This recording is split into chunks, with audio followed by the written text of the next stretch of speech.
लेकीसाठी आई दुःख सहन करते, बाप दुःख सहन करतो. मला वाटतं जन्म दिलेली आई, जन्म दिलेला बाप आपण समजून घेतला तर किती प्रेम असतो बापाचं.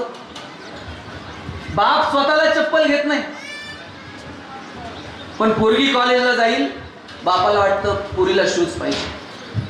स्वतःला कपडे घेत नाही, पण त्याला वाटतं पोरीला चांगले कपडे पाहिजे. किती प्रेम असते बाप. साधू संतांना हे कळलं की जन्माला आल्यानंतर जे काही कमवलंय ते सगळं इथं ठेवून जायचंय. तुकोबारायांना विचारलं, ज्यावेळेस तुकोबाराय निघाले आणि एकानं विचारलं, तुकोबा काय कमवलं तुम्ही आयुष्यात? हो, गाथा लिहिली, अभंग लिहिले, कमवलं काय? तुकोबा म्हटले, कौतुक वाटे झाली या वेचाची. जगाला काय वाटतंय आम्हाला माहित नाही, पण आमचं आम्ही जे जगलो ना, आमचं आम्हाला कौतुक वाटतं. आपलं कौतुक जगाला वाटेल की नाही मला माहित नाही, पण आरशात बघितलं ना, आपलं आपल्याला कौतुक वाटलं पाहिजे की अरे आम्ही मस्तीत जगलो, आमच्या धुंदीत जगलो. जे कमवलं ते कष्टानं कमवलं, जे कमवलं त्याचा आम्ही उपभोग घेतला, जिथं वाटलं तिथं दान दिलं, शक्य होईल त्याला मदत केली, आम्ही आमच्या आनंदात जगलो. हे स्वतःला सांगता आलं पाहिजे. आम्हाला कमवता येतं, पण योग्य ठिकाणी खर्च सुद्धा करता आलं पाहिजे. मला नाईकवाडी कुटुंबाला अतिशय धन्यवाद द्यायचे की ज्या पातालेश्वरच्या मंदिरामध्ये नानांचा मोठा कार्यकाल गेला, नानांनी त्याची सेवा केली. या लोकांना वाटलं की अरे नानांनी आपल्या आयुष्यातली 10-20 वर्ष इथं घातली, चला त्यांच्या स्मृतीप्रित्यर्थ तिथं काहीतरी करू. सुंदर कारंजी उभारले, मी पाहिलं, दगड, मस्त दगड वापरलाय, छान ते मंदिर उभं केलं. आपल्याला वाटेल तिथे चांगल्या कामाला 2 रुपये खर्च करता आले पाहिजे, ती देण्याची दानत आपल्यात असायला हवी. मंदिराला मदत करा, शाळेला मदत करा, गोरगरीब पोरांच्या शिक्षणासाठी मदत करा. आता मला आधार फाउंडेशनची लोक भेटली, संगमनेरमध्ये चांगलं काम त्यांनी उभं केलं. ज्या मुलांना शिक्षण घेण्याची सुविधा नाही त्यांच्यासाठी शिक्षणाचं पालकत्व या लोकांनी स्वीकारलं. बघा, विंदा करंदीकरांची खूप सुंदर कविता आहे, देणाऱ्यानं देत जावं, घेणाऱ्यानं घेत जावं, आणि घेता घेता एक दिवस काय करायचं, देणाऱ्याचे हात घ्यावे, त्याचे हात असे तोडून घ्यायचे कोपरापासून. असं आहे का? तर त्याची देण्याची जी वृत्ती आहे ती आपण आत्मसात करावी. हिरव्या पिवळ्या डोंगरांकडून हिरवी पिवळी शाल घ्यावी, सह्याद्रीच्या कड्याकडून छातीसाठी ढाल घ्यावी, वेड्या पिशा ढगांकडून वेडे पिसे आकार घ्यावेत, मातीमधल्या प्रश्नासाठी पृथ्वीकडून हुंकार घ्यावेत, उसळलेल्या दर्याकडून पिसळलेली आयाळ घ्यावी, आणि शांत वाहणाऱ्या भीमेकडून तुकोबाची माळ घ्यावी. देणाऱ्यानं देत जावं, घेणाऱ्यानं घेत जावं, आणि घेता घेता एक दिवस देणाऱ्याचे हात घ्यावे. ही देण्याची दानत आमच्यामध्ये असली पाहिजे. आम्हाला कमवता येत, कुठून काही मिळणार असेल ना, रांग लागती हो, सांगाव सुद्धा लागत नाही, तर वाटप सुरू आहे. घेण्याच्या बाबतीमध्ये आम्ही इतके मोटिवेट आहोत, पण देण्याची वेळ आली ना, मग मात्र आम्ही विचार करू घ्यायला काय सांगायचंय हो. घ्यायला मग असं वाटतंय काय घेऊन, किती घेऊ. इथं पातालेश्वरचं मंदिर आहे म्हणून सांगतो, भगवान शंकराकडं रामायण ग्रंथ आहे, आणि असं म्हणतात की भगवान शंकर सुद्धा रामाचं नाव घेतात, रामायण वाचतात. या कथेतला मतितार्थ समजून घ्या.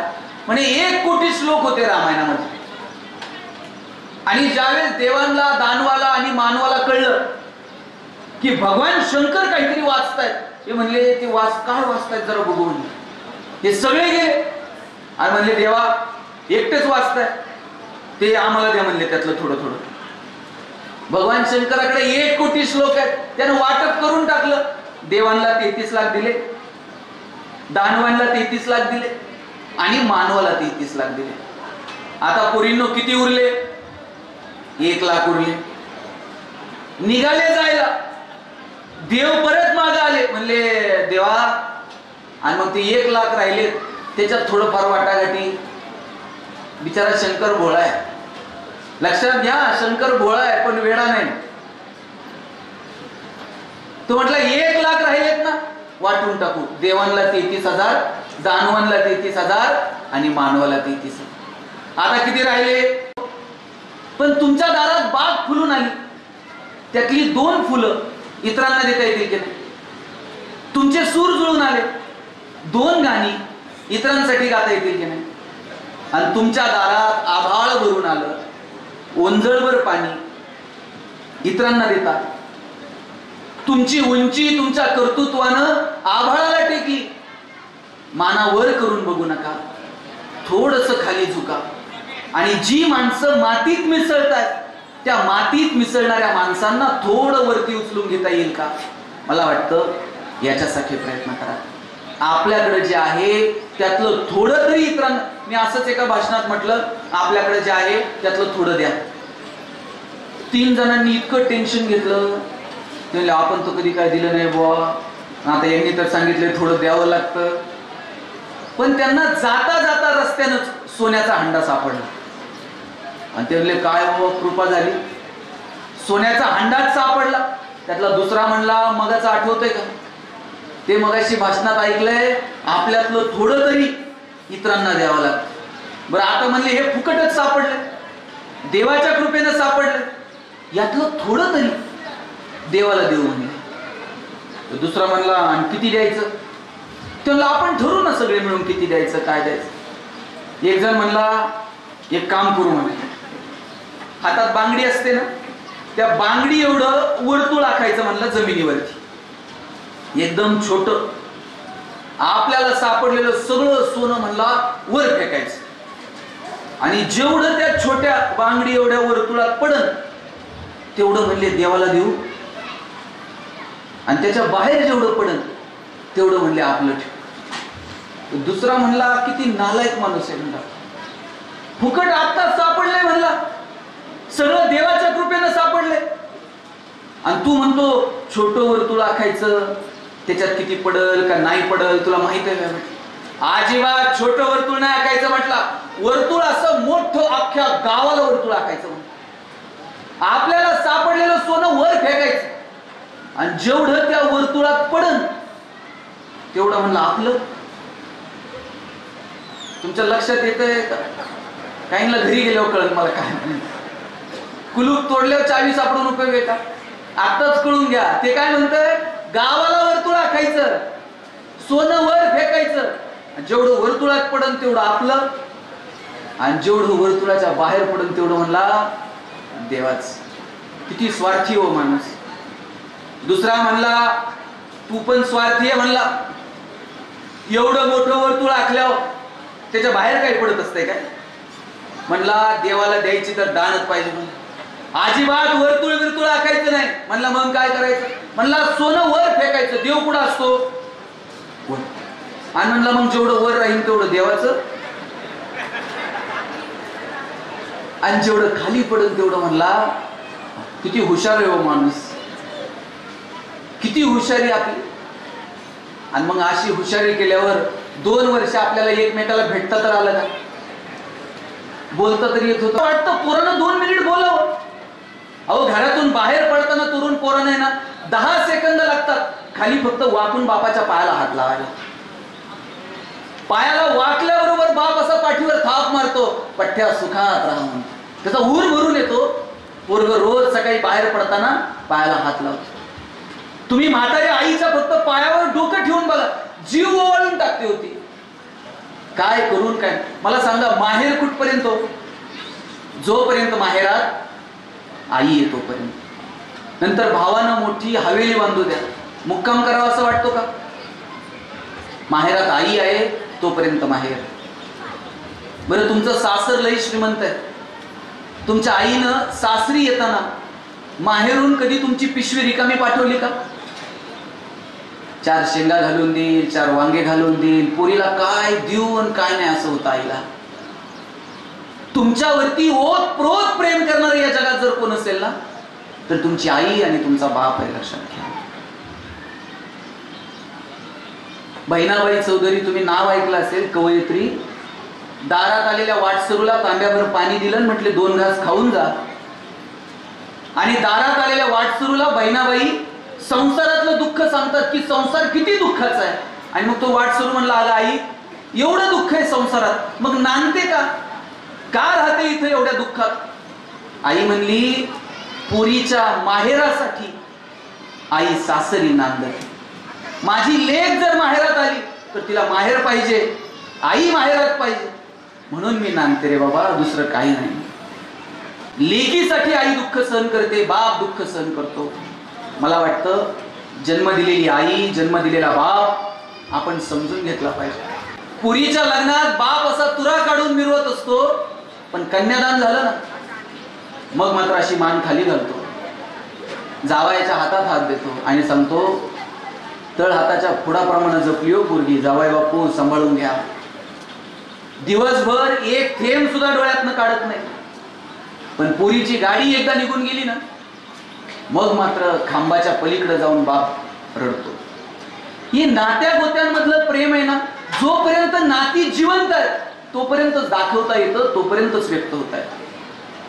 आणि माणूस हा एकमेव प्राणी की ज्याला व्यक्त होता येतं. जनावरांना साहेब व्यक्त होता येतं का? रस्त्यावर रोज 2-4 कुत्री मरून पडलेली असतात. त्यांच्या पिलांना तक्रार करता येते का पोलीस स्टेशनला जाऊन, आमच्या बापाची चूक नव्हती, याच्याच गाडीचा ब्रेक लागला नाही, याची आमची तक्रार घ्या. धाब्यावरती रोज कोंबड्या वाहून नेतात, अशी उलटी काठी बांधलेली असते मागं, त्याला त्या कोंबड्या उलट्या बांधलेल्या असतात, त्यांचे पंख फडफडत असतात, त्यांच्या चुचीतनं फेस बाहेर पडतो. त्यांना तक्रार करता येते का? आमचा शेवटचा दिवस आहे, जरा गोड होऊ द्या, नीट न्या, जरा सुईनं बांधा. जनावरांना व्यक्त सुद्धा होता येत नाही. आपण नशीबवान आहोत, आपल्याला व्यक्त होता येतं. चुकलं असेल ना व्यक्त व्हा, चुकलं बुवा साहेब परत नाही होणार, माफी मागून टाका. एखाद्यानं माफी मागितली ना मोठ्या मनानं माफ करून टाका, किती सरळ आहे. पण लोक असल्या घमेंडीत 10 वर्ष झाले म्हणते भावाकडे गेलो नाही. अरे सांगायचं कोणाला? 10 वर्ष झाले बहिणीच्या दारात गेलो नाही. अरे सांगता कुणाला? ती गेल्यावर तुम्ही साडी चोळी घेऊन जाल, तिला नाही बघता येत भाऊ आलाय म्हणून साडी चोळी. जिवंत आहे तोपर्यंत बोलून घ्या. आई नंतर तुमच्यावर प्रेम करणार जर कोण असेल ना मनापासून, तुमची बहीण आहे, तुमची पत्नी आहे, तुमच्या घरातली माणसं आहेत, तुमचा मित्र परिवार आहे, बोला त्यांच्यासोबत. जड जड अंतःकरणानं आम्ही इतके जड होत गेलो की मग त्या अहंकारानं आम्ही जगूच शकलो नाही. तुम्हाला एक गंमत सांगतो कसं जगता आलं. जास्त वेळ घेत नाही, आता डॉक्टर साहेब पण आले, एक 5 मिनिट घेतो. अहंकार हे आमच्या दुःखाचं कारण आहे बघा. रावणाला रामानं नाही मारलं, रावणाला त्याच्या अहंकारानं मारलं. कंसाला कृष्णानं नाही मारलं, कंसाला त्याच्या अहंकारानं मारलं. आम्ही कुणीच नाही होत हा भाव कायम आपल्या मनात असला पाहिजे. एक राजा होता, तुम्हाला एक गंमत सांगतो, 2 मिनिट लक्षात. आता आपल्याला जर कुणाकडे जायचं असेल तर आपल्याला आधी परवानगी घेऊन जावं लागतं. साहेब मी आत येऊ का? राजाचा दरबार आहे आणि त्या राजाच्या दरबारामध्ये एक माणूस परवानगी नाही काय नाही डायरेक्ट आत जायला नाही. त्या शिपायांनी अडवलं, ते अरे राजाच्या दरबारात चाललाय, तू कोण आहे? डायरेक्ट आत चालला, तू कुणी सैनिक आहे का महत्वाचं? त्यांना सैनिक उससे बढ़कर हूं म्हटला. बेटे क्या तुम सरदार हो? सरदार से भी बढ़कर. क्या तुम प्रधान हो? प्रधान से भी बढ़कर. प्रधान से बढ़कर. क्या तुम राजा हो? मतलब मैं राजा से भी बढ़कर. राजा से बढ़कर. क्या तुम राजा के गुरु हो? मतलब मैं उस गुरु से भी बढ़कर. क्या उस गुरु से बढ़कर क्या तुम भगवान हो? मतलब मैं भगवान से भी बढ़कर. अरे भगवान से बढ़कर तो कुछ भी नहीं. मतलब हाँ वही हूं मैं, कुछ भी नहीं. हे कुछ भी नाही आहे ना, हे असलं जगता आलं पाहिजे. आम्ही इतका अहंकार, मी अमुक. अहो अब्दुल कलाम साहेब राष्ट्रपती पदाचा कार्यकाल संपला, आता 2 पिशवे घेऊन बाहेर पडले हो, 2 बॅग, एकात काही पुस्तकं होती आणि एकात 2 ड्रेस होते. राष्ट्रपती पदाचा कार्यकाल संपला, मतदानाला गेले, रांगेत उभे राहिलेले फोटो व्हायरल झाले कलाम साहेब. कसं जगावं? ज्या दिवशी हा अहंकार बाजूला येईल ना त्या दिवशी नाती गोती मित्र परिवार हा त्यातला जिव्हाळा समजून घेता येईल. ज्ञानोबा समाधीला जायला निघाले आणि निवृत्ती महाराज रडायला लागले. आणि निवृत्ती महाराजांना रडताना बघितलं. नामदेव राय पुढे आले, म्हणले निवृत्ती राया, आकाशात कितीतरी तारे येतात आणि निखळतात, आकाशाला काय त्याचं दुःख, तुमच्या डोळ्यात पाणी का? निवृत्ती महाराज म्हणले, नामदेवराया, ज्ञानोबांची आणि माझी भेट कालही होती, आजही आहे, उद्याही आम्ही पुन्हा भेटू, पण भाऊ म्हणून हे सगुण रूप परत बघायला मिळायचं नाही, म्हणून डोळ्यात पाणी आलं.